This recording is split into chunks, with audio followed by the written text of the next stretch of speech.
Not a conversation that I would necessarily have. I think it's perfectly true that it is a moment where you need to have that discussion. What if one of the most priceless royal treasures in modern history was quietly slipping out of its rightful owner's hands?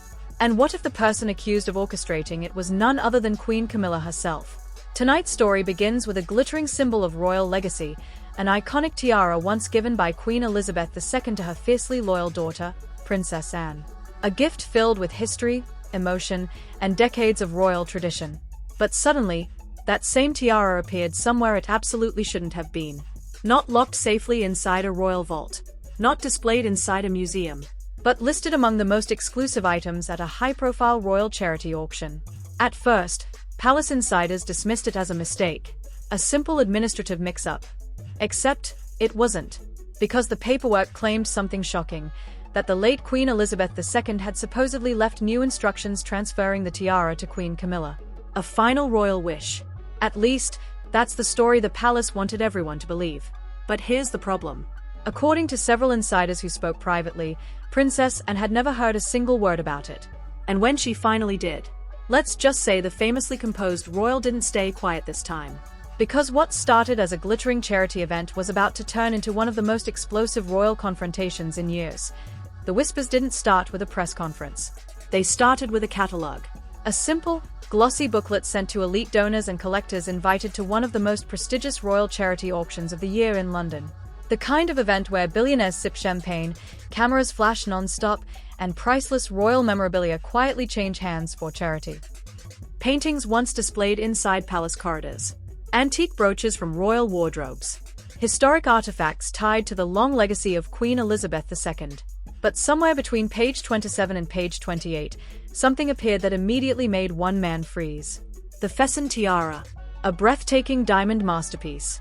A crown-like tiara glittering with intricate silver settings and rare stones that had once caught the light at royal banquets and state ceremonies. But this wasn't just another piece of jewelry. Decades earlier, Queen Elizabeth II had personally gifted that tiara to her daughter, Princess Anne, as a birthday present in 1973. A deeply personal gesture from a monarch to the child widely known as her most disciplined and dependable daughter. The tiara wasn't royal inventory. It was Anne's. So when the name appeared in that auction catalogue, someone immediately knew something was wrong. That someone was Sir Tim Lawrence, the former naval officer and husband of Princess Anne, had been tasked with reviewing the auction inventory that morning. Normally the process was routine. Verify authenticity, confirm ownership, approve the display list. But when Sir Tim saw the entry for the tiara, he stopped flipping pages. His eyes narrowed. He read the description again. Then again. The text beneath the image sent a chill down his spine. According to the official listing, the tiara had been added under a special directive linked to a supplementary instruction from the late Queen's estate. In other words, someone was claiming that Queen Elizabeth II had changed her will. Sir Tim leaned back slowly in his chair, staring at the page as a dozen questions raced through his mind. Because there was one massive problem. Princess Anne had never mentioned anything about a new will. Not once. Anne was not the kind of person who forgot things like that. For decades, Princess Anne had been known inside the royal household for one defining trait: absolute clarity. She was disciplined, methodical, and famously direct. If something important happened, she knew about it, which meant one of two things had to be true. Either Anne had secretly decided to part with one of the most meaningful gifts her mother ever gave her, or someone had quietly inserted the tiara into the auction without her knowledge. Neither option made sense. Sir Tim immediately reached for his phone. He called Anne, but fate had unfortunate timing. At that exact moment, Princess Anne was attending a conservation event in northern Scotland. Surrounded by reporters and environmental delegates, her phone was on silent. The call went straight to voicemail. Sir Tim lowered the phone slowly. The silence in his office suddenly felt heavier. Because the more he stared at the catalogue page, the more his instincts told him this wasn't a clerical mistake. This felt planned. Elsewhere, inside a quiet sitting room at Buckingham Palace, another royal figure sat alone. Queen Camilla. Spread across the table in front of her were several carefully arranged documents, photocopies, scanned signatures, and notes written in neat handwriting. At the center of the pile sat one very specific piece of paper, a reproduction of Queen Elizabeth II's signature. Camilla traced the ink with her fingers slowly, almost admiringly. A faint smile appeared on her face. For years she had lived under a shadow within the royal family. Despite holding the title of Queen Consort beside King Charles III, public affection inside Britain had always leaned toward one figure: Princess Anne, the dutiful daughter, the tireless royal worker, the woman many quietly called the real backbone of the monarchy. And then there was the tiara, that glittering symbol of a mother's pride, a piece Camilla had reportedly admired for years, not just because of its beauty, but because of what it represented: recognition, respect, legacy. And now, as the charity auction approached, Camilla believed she had found a way to finally place that symbol on her own head. All it required was a document, a convincing one. Back in his office, Sir Tim continued staring at the auction listing. His naval instincts, sharpened through decades of service, kept repeating the same warning in his mind. Something about this wasn't right. And the deeper he looked into the paperwork, the clearer it became. The tiara hadn't just been added to the auction. It had been authorized by a directive originating from the Queen Consort's office. Sir Tim's grip tightened around the catalogue, because now the quiet suspicion forming in his mind had a name: Camilla. And if his instincts were correct, then this wasn't just a misunderstanding. It was the beginning of a royal scandal that could shake the palace itself. The first whispers inside palace corridors didn't stay whispers for long. Within 48 hours, the quiet confusion surrounding the tiara had turned into something far louder, something far more dangerous. Questions began circulating among royal staff. Why had the tiara suddenly appeared on the auction list? Who approved the paperwork? And most importantly, why was Princess Anne still completely unaware of it? Behind closed doors, Sir Tim Lawrence was already digging deeper. The former naval officer had spent enough years around intelligence briefings to recognize when a situation didn't add up. So he started calling people: former royal aides, estate lawyers, even 2 retired archivists who once worked directly with Queen Elizabeth II. One by one, the responses came back: confused, uncertain, and in some cases, alarmed. Because none of them had ever heard about a supplementary will involving the tiara. Not one.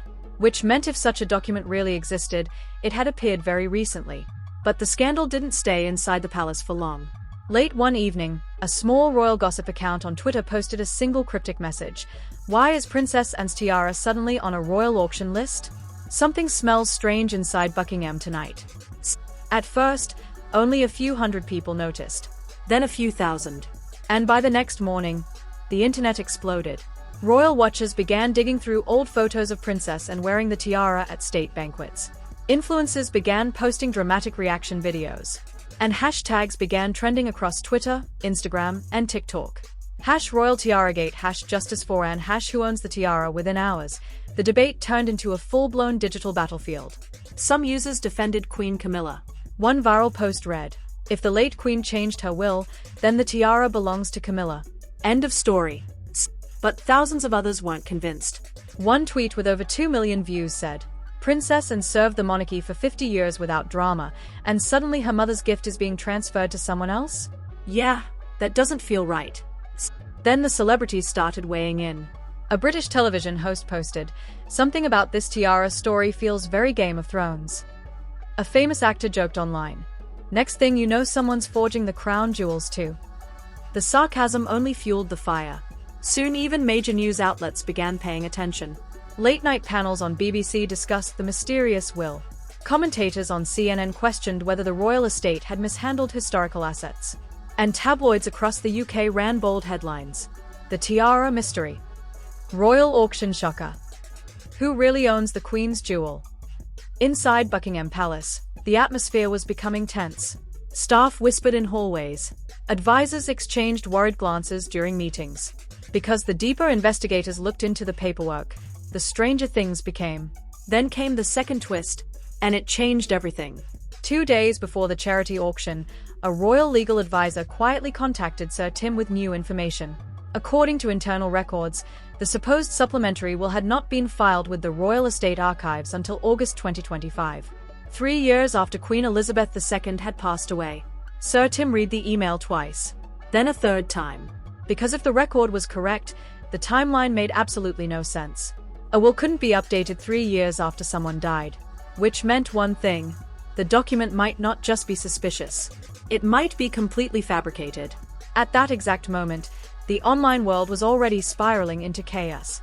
A massive thread on Twitter began trending worldwide. The post read, "Breaking. Sources claim the supplementary will transferring Princess Anne's tiara may have been created after Queen Elizabeth's death. If true, this is huge. Within minutes the post exploded. Hundreds of thousands of replies poured in. Some people were furious.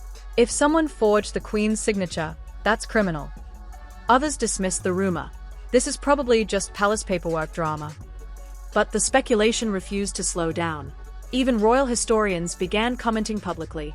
One expert said during a television interview, "If this document isn't authentic, the scandal could seriously damage the monarchy's credibility." Meanwhile, Princess Anne had finally returned from Scotland. And the moment she heard about the tiara controversy, witnesses say the famously composed royal went completely silent. No public statement. No interview. Just one short conversation with her husband behind closed doors. But insiders claim something changed in that moment. Because according to one palace source, Anne's reaction wasn't confusion. It was anger. Cold, controlled anger. And while the internet continued debating hashtags and rumors, Sir Tim was preparing something far more explosive. Because late that night, a new piece of evidence quietly arrived on his desk. Evidence that didn't just question the mysterious will. It pointed directly toward the person who may have created it. Queen Camilla. And if that evidence was real, the upcoming charity auction wasn't going to be a glamorous royal event anymore. It was about to become a public royal showdown. The night of the charity auction arrived with the kind of glamour that usually defines royal events. Crystal chandeliers glowed above rows of elegantly dressed guests. Cameras flashed non-stop. Wealthy collectors and diplomats filled the ballroom of the Ritz London, sipping champagne while studying the display of priceless royal artifacts. Historic brooches, rare paintings, jewels once worn at state banquets.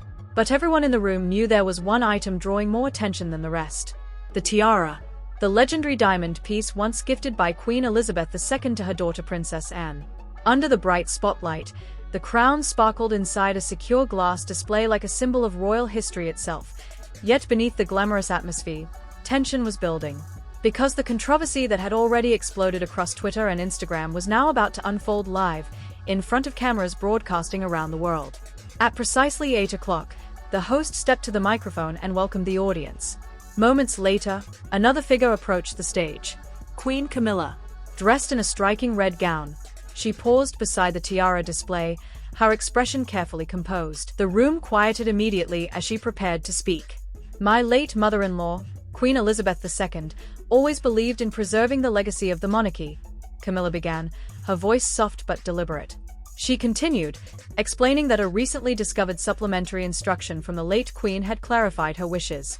According to Camilla, the document stated that the tiara should pass into her care to strengthen the continuity of the royal legacy. Some guests nodded politely. Others exchanged uncertain glances. Because the online controversy had already planted seeds of doubt. Then Camilla finished with a carefully practiced line. "It is my honor tonight to fulfill the final wish of Queen Elizabeth II." Applause began rising across the ballroom. But suddenly, a voice interrupted. "Before we proceed, I believe the audience deserves to see something." The room turned. Standing near the back of the hall was Sir Tim Lawrence. Calm, controlled, and holding a thick envelope in his hand. He walked toward the stage with the steady posture of a naval officer who had already made his decision. The applause faded into silence. "Earlier this week," Sir Tim said clearly, "we received new information regarding the document that claims to transfer this tiara." He handed the envelope to the event organizers. Inside were two things: a copy of the alleged will, and something else, a small digital drive. Within minutes, technicians connected the drive to the large screen behind the stage. The room held its breath. The video began playing. At first the footage was blurry. A dim backstage room. Two figures standing under yellow light. Then the camera zoomed closer. And the audience gasped. Because the video clearly showed Queen Camilla handing an envelope to a nervous-looking man later identified as Harold Voss, a retired handwriting expert. Moments later, Voss handed her a document. The same document now being presented as Queen Elizabeth II's final instruction. In the recording, Camilla's voice could be heard saying quietly, "Perfect." The ballroom erupted into shocked whispers. Some guests stood up. Journalists rushed toward the stage. Across the room, flashes from cameras exploded like lightning. A handwriting specialist present at the event stepped forward to examine the document under a portable scanner. After several tense minutes, he looked up. "This signature," he said carefully, "does not match the authentic signature patterns of Queen Elizabeth II." Gasps spread across the hall. The expert continued, "There are clear signs of digital replication and pressure inconsistencies. In my professional opinion, this document is forged." For a moment, everything froze. Then chaos broke out. Reporters shouted questions. Guests argued loudly. And the cameras broadcasting the event captured every second. Queen Camilla's face turned pale as the reality of the moment settled in. She attempted to speak. "This is absurd. Someone is manipulating this footage." But the damage was already done. Across the hall, another figure finally stepped forward from behind the stage curtains. Princess Anne. The room fell silent again. She walked calmly toward the glass display containing the tiara. For several seconds she simply looked at it, the gift her mother had given her decades earlier. Then she lifted it gently from the case and placed it on her head. The diamonds blazed under the chandelier lights. "This tiara," Anne said firmly, "was a gift from my mother, and it will remain part of her legacy." Thunderous applause erupted across the ballroom. But the drama wasn't over. Because while the audience celebrated the moment, something else was already happening behind the scenes. Within hours, newspapers across United Kingdom were preparing emergency headlines. Royal advisors were reportedly meeting behind closed doors. And investigators were beginning to ask one very serious question. If the will was forged, who else helped create it? Because according to one anonymous palace source, the handwriting expert Harold Voss may not have been acting alone. And if that's true, then this scandal isn't just about a tiara anymore. It could become one of the biggest royal investigations in modern history. So the question now is simple. Was this the end of the story, or just the beginning of a much deeper royal conspiracy? Because insiders say new evidence may surface very soon. And if it does, the next revelation could shake the palace even harder. So now the question everyone is asking across the internet is simple. What really happened behind palace doors? Was this simply a misunderstanding that spiraled out of control, or did the royal world just witness one of the boldest power plays in modern monarchy? Because if the allegations are true, the implications are enormous. We're not just talking about a piece of jewelry. We're talking about a priceless royal heirloom connected to Queen Elizabeth II, a monarch whose legacy shaped the modern British crown for more than 70 years. And yet somehow, that legacy nearly became the center of a scandal involving forged documents, secret meetings, and a dramatic confrontation that forced Princess Anne to finally step forward. But the biggest mystery might still be ahead. Will palace investigators officially open a deeper inquiry? Could more names emerge connected to the alleged forged document? And perhaps the most uncomfortable question of all, how much did King Charles III know about what was happening behind the scenes? Right now, the royal household remains silent. But as you've seen tonight, silence inside the palace doesn't always mean the story is over. Sometimes, it means the real drama is only beginning. So what do you think? Was this a calculated attempt to rewrite royal history? Or is there another side to the story that the public hasn't heard yet? Drop your thoughts in the comments below because this debate is already exploding online. And if you want more deep dives into royal scandals, hidden palace politics, and the stories the headlines barely touch, make sure you like this video, subscribe to the channel, and turn on notifications so you never miss the next investigation. Because trust me, if new revelations about this royal tiara scandal emerge, and insiders say they might, you'll hear about it here first.